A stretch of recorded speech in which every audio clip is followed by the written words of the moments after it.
Welcome to The Ride Inside with Mark Barnes, a podcast about the mental, emotional, and social aspects of motorcycling, brought to you by the BMW Motorcycle Owners of America and the MOA Foundation.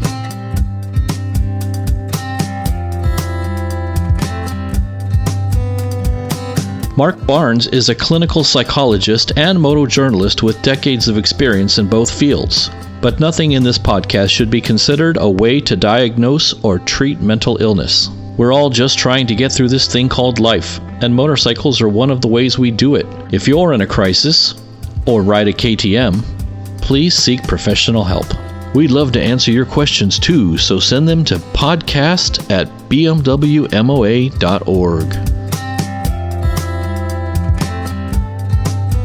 Welcome to The Ride Inside. My name is Mark Barnes, and this essay is entitled Another Peril of Motorcycling.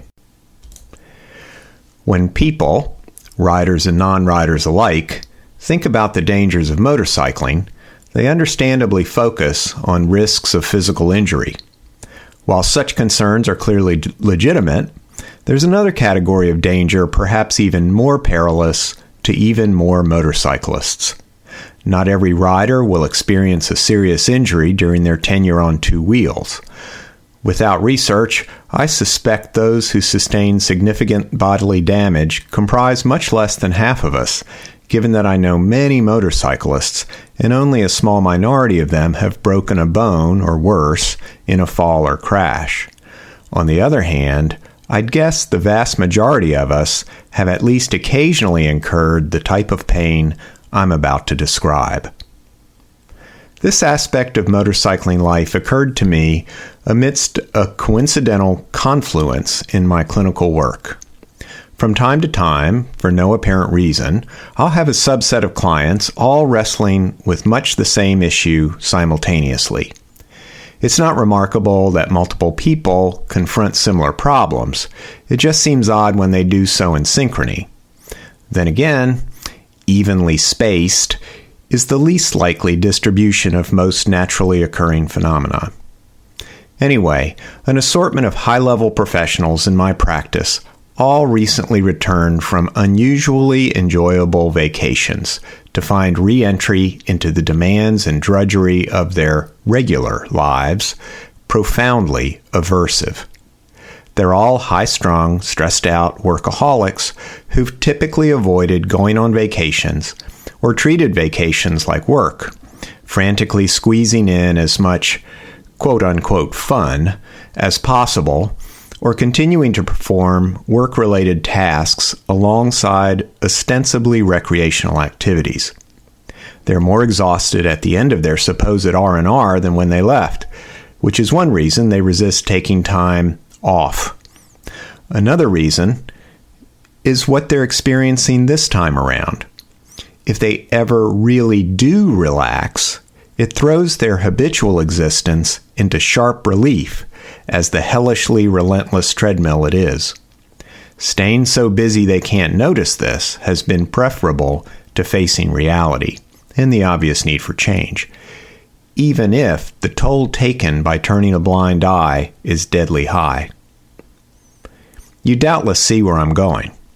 While riding supplies much-needed breaks from dull or unpleasant aspects of our familiar routines, it can also intensify our intolerance of what we find obnoxious. It's one thing to return from a moto outing feeling refreshed and ready to resume mundane chores. It's quite another to come back and feel amplified dread and disgust for what awaits us. For many who deeply love motorcycling, including riding, wrenching, socializing with other riders, etc., little may compare to the extraordinary joys involved. For most, the contrast isn't so extreme as to cast everything else into darkest shadow, but for some, the difference may be stark enough to do exactly that. Rather than endure the roller coaster of elation and despair, they might simply choose not to ride, like my clients who avoid vacations. Depending on what else is going on in our lives, I imagine we're all vulnerable to this at points along the way. Nobody gets to have a life devoid of bleakness, and some people suffer such states for years on end. Whereas riding can offer comforting respite, it might also make everything else harder to bear by comparison. The choice could seem to be between not riding at all or riding every waking moment to escape the rest of life, an option virtually no one has. There's a third possibility, too. In the wake of infidelity, a couple determined to stay together might make constructive use of the affair as a way of identifying and addressing some problems in their relationship. Without reducing all the injurious complexities to something as simplistic and one-sided as a partner having sought satisfaction of unmet needs, that really might be a crucial piece to understand as the couple works out a more enlightened arrangement going forward. Likewise, a rider for whom motorcycle-related activities are the only source of pleasure would do well to realize this can illuminate what must be fixed in their non-motorcycling life. Is riding or wrenching or communing with other riders the only time they relax, feel excitement, relish a sense of belonging, act autonomously, are authentically themselves? There are many possibilities, but the goal would be to precisely identify what's missing elsewhere and explore ways to remedy that deficit. This wouldn't be an easy, straightforward project, but there's no way around it, whether we're discussing a depressed motorcyclist, a marriage on the rocks, or someone burned out in their job. That intensified intolerance may ultimately prove an invaluable source of direction and fuel for growth. Hedonism gets a bad rap. There are plenty of excellent reasons to cultivate self-discipline and altruism, but when people take such aspirations too far, everything unravels. Numerous religious, cultural, and economic undercurrents in our society have valorized self-sacrifice in the unwavering devotion to duty, but this unbalanced approach to living has led to tremendous misery at both individual and societal levels. It's like the instructions we've all heard at the outset of every commercial airline flight. We must put the oxygen mask on ourselves first before tending to someone else's. Otherwise, we may both end up without the life-giving element. Self-care is an essential prerequisite of caring for others and being a responsible member of a community. Similarly, any pursuit of individual success, like income, status, competitive prowess, that ignores self-care in the quest for achievement will ultimately prove unsatisfying and unsustainable. The single largest contingent of my caseload is middle-aged people confused by how desperately unhappy they are despite long lists of impressive accomplishments. When a motorcyclist, or an addict for that matter, finds themselves with only one source of relief from life's ills, self-care has almost certainly been neglected or distorted. Now, don't get me wrong. I'm not saying everyone in distress can or should just pull themselves up by their own bootstraps. Self-reliance is another widespread, toxically unrealistic ideal or expectation in our society.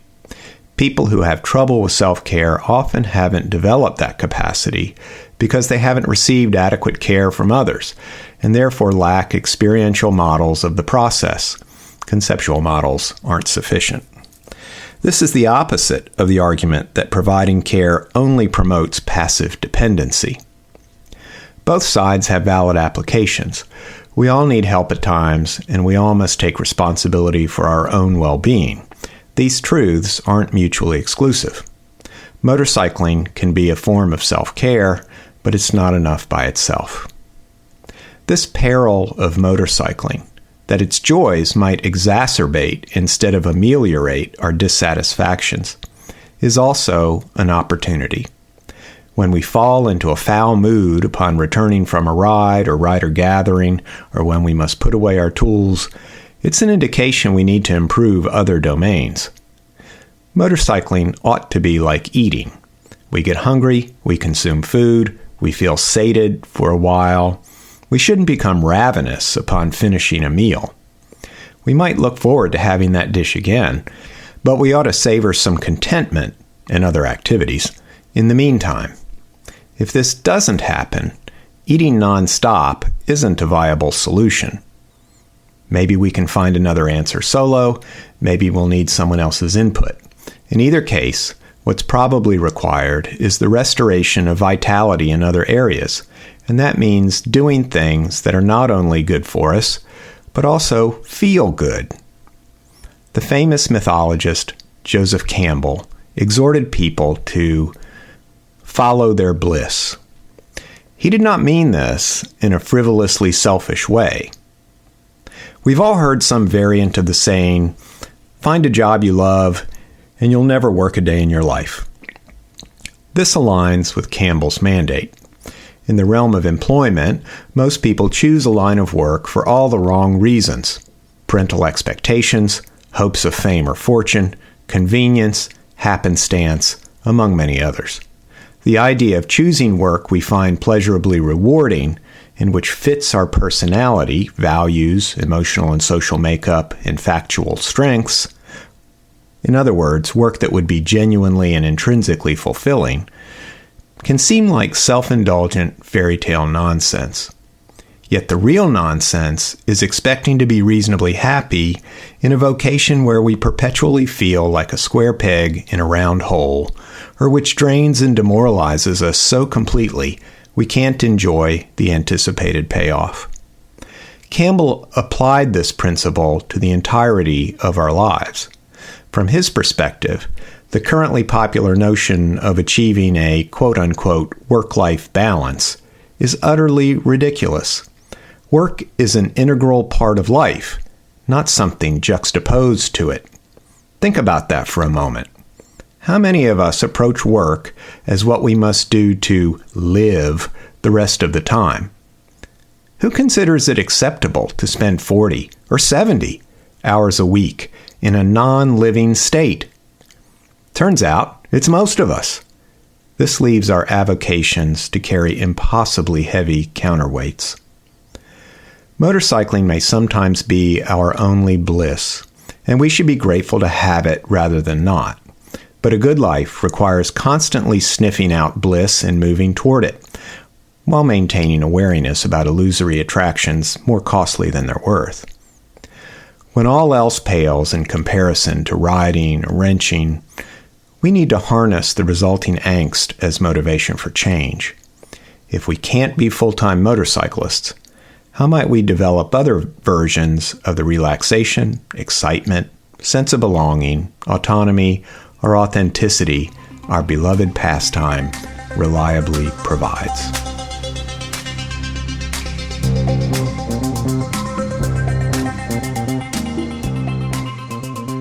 The BMW MOA Foundation is a 501(c) nonprofit dedicated to improving rider safety by providing programs supporting motorcycling and its rich heritage. The Foundation's mission is built to provide and promote programs for first-time riders, with an emphasis on youth, women, and families, and to support a variety of educational and training programs related to safe motorcycling. The Foundation has two prominent programs, the Paul B. Scholarship and Safe Miles. The Paul B. Memorial Scholarship Fund honors the memory of Paul Bayshores, an avid motorcyclist with a big heart and a love for his BMW riding community. The Paul B. Scholarship awards grants to individuals in the motorcycle riding community to help them pursue rider education and training. MOA members can receive up to a $250 grant for successfully completing any sanctioned motorcycle training course. Anyone who is not an MOA member can receive up to $100. Once you've scheduled and paid for your approved training course, submit your application to paulb@bmwmoaf.org. It's important to note the application must be submitted before the training course is completed. The MOA Foundation's Safe Miles program is in the process of establishing a $1 million endowment to fund the future of rider safety, education, and training. Donors to the Safe Miles endowment receive special benefits like a 1-year renewal of their MOA membership, automatic entries to Foundation raffles, a donor dinner at the National Rally, a Foundation polo shirt, and more. Learn more and make your donation to the Foundation now by visiting the Foundation's website at bmwmoaf.org and clicking on Safe Miles.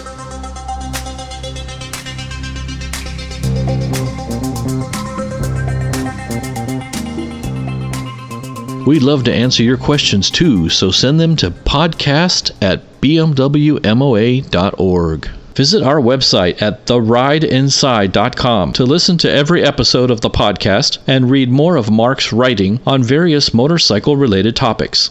The best way to support The Ride Inside is by joining the BMW Motorcycle Owners of America. Yes, it says BMW right in the name, but we absolutely do not care what bike you ride.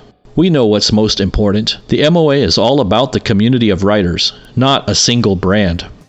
You can join as a digital member for $39 a year, or as a traditional member for $49 a year. The biggest difference is digital members don't get a hard copy of the monthly magazine in their mailbox. They access the BMW Owners News online. Each membership supports digital offerings like the Ride Inside, as well as everything else the MOA does. Find out more at bmwmoa.org. Ride along with us on the internet. The MOA and all its digital productions are on Facebook, Twitter, and Instagram. We'll see you out there somewhere on the road, or off it. Ride safe.